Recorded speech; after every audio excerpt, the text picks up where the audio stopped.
வணக்கம், welcome to உலக தமிழா. தினம் ஒரு சம்மர் ரெசிப்பியில் இன்றைக்கி நம்ம பார்க்க போகிறது ஒரு சைட் டிஷ் ரெசிபி, பொல்லங்காய் புட்டு. ஆல்ரெடி நம்ம சேனலில் பொல்லங்காய் 65, பொல்லங்காய் பொரிச்ச கூட்டு இதெல்லாம் அப்லோட் பண்ணியிருக்கோங்க. இதோட லிங்க் நான் கீழே தரேன், போய் செக் பண்ணி பார்த்துக்கோங்க. வாங்க இப்போ பொல்லங்காய் புட்டு எப்படி செய்யறதுன்னு பார்க்கலாம். புடலங்காய் புட்டு செய்யறதுக்கு இப்போ இது ஒரு சைஸ் புடலங்காய் எடுத்துருக்காங்க. இதை நம்ம லைட்டாக இந்த மேலே இருக்க இந்த சுண்ணாம்பு மாதிரி வரும், இதை லைட்டாக கத்தியில் இப்படி சீவிக்கலாம்.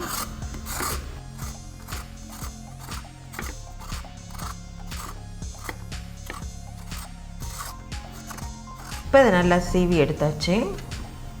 இதை கட் பண்ணிக்கலாம். கட் பண்ணிவிட்டு இந்த உள்ளே இருக்க பாகத்தையும் எடுத்துக்கலாம்.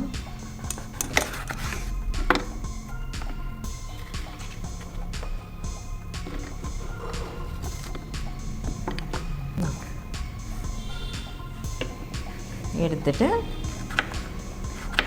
நம்ம ரஃப்பாக கட் பண்ணால் போதும், ஏன்னா வேக வைக்க போகிறோம். இதை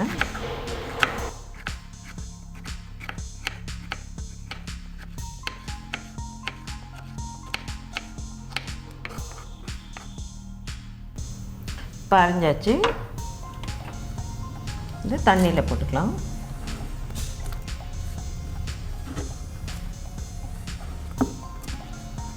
இப்போ இதை வேக வச்சிடலாங்க. இப்போ பொல்லங்காய் வேக வைக்க ஒரு கடாய் வச்சுக்கோங்க. இதில் பொல்லங்காயை புழிஞ்சு போட்டுக்கலாம். கொஞ்சமாக மஞ்சத்தூள், இதுக்கு தேவையான உப்பு. அதில் ரொம்ப தண்ணி ஊற்ற வேணாம், லைட்டாக கொஞ்சமாக தண்ணி அப்படியே தெளிக்கிற மாதிரி ஊற்றினா போதும். அவ்வளோதான், இதிலே வெந்துடும். நம்ம ஒரு மூடி போட்டு ஒரு 5லேருந்து 10 நிமிஷம் வைக்கலாம், போதும்.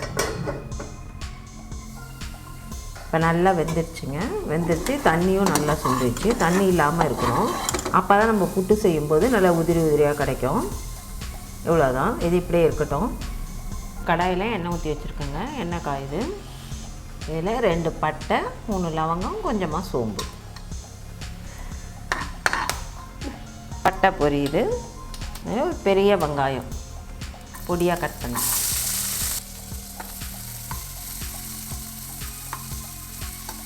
இப்போ இது கூட உரித்து வச்ச பூண்டு, பொடியாக நறுக்கினா பச்சை மிளகாய்,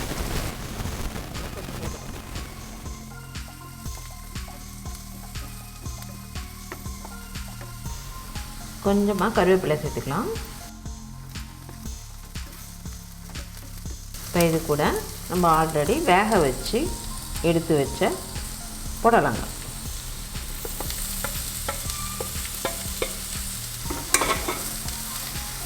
நீங்கள் வேக வைக்காமல் இந்த ஸ்டேஜில் புடலங்காயை போட்டு வதக்கி கூட செய்யலாம், ஆனால் அது கொஞ்சம் நேரம் ஆகும். இந்த மாதிரி வேக வச்சிட்டோம்னா ஈஸியாக முடிஞ்சிடும். புடலங்காயில் நீர் சத்து அதிகம் இருக்குங்க, அதனால் உடம்புக்கு ரொம்ப நல்லது. அதுவும் டயபெட்டிக் இருக்கிறவங்க இது தாராளமாக பொரியல், கூட்டு இல்லை இந்த மாதிரி புட்டு அந்த மாதிரி செஞ்சு எடுத்துக்கலாம்.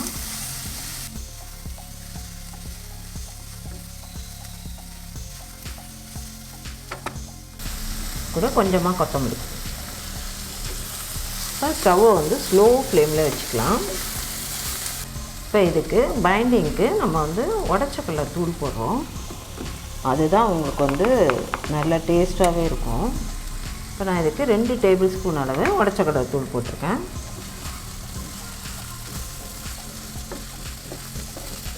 இப்போ இது கொஞ்சம் நேரம் அப்படியே நல்லா கைவிடாமல் தொலைவிட்டு நல்லா கிளறிக்கோங்க.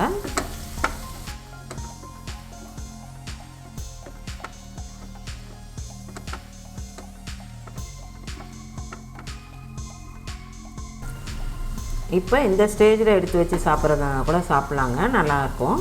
ஆனால் இதே வந்து நல்லா செவுக்க வச்சோம்னா ரொம்ப டேஸ்ட்டாக இருக்கும். இப்போ இதை நம்ம கொஞ்சம் நேரம் நல்லா ஸ்லோ ஃப்ளேமில் வச்சு செவுக்க வச்சுக்கலாம். இப்போ நல்லா செவந்துருச்சுங்க. இந்த அளவு செவந்தால் போதும். இப்போ நமக்கு ரொம்ப ரொம்ப சுவையான புடலங்காய் புட்டு ரெடி. புடலங்காய் புட்டு சூப்பராக ரெடி ஆகிடுச்சிங்க. இது சாம்பார் சாதம், ரசம் சாதம் எல்லாத்துக்குமே தொட்டு சாப்பிட சூப்பர் டேஸ்ட்டில் இருக்குங்க. நீங்களும் உங்கள் வீட்டில் இதே மாதிரி செஞ்சு பார்த்துட்டு உங்கள் கருத்துக்களை எங்களுக்கு தெரியப்படுத்துங்க. நன்றி, வணக்கம்.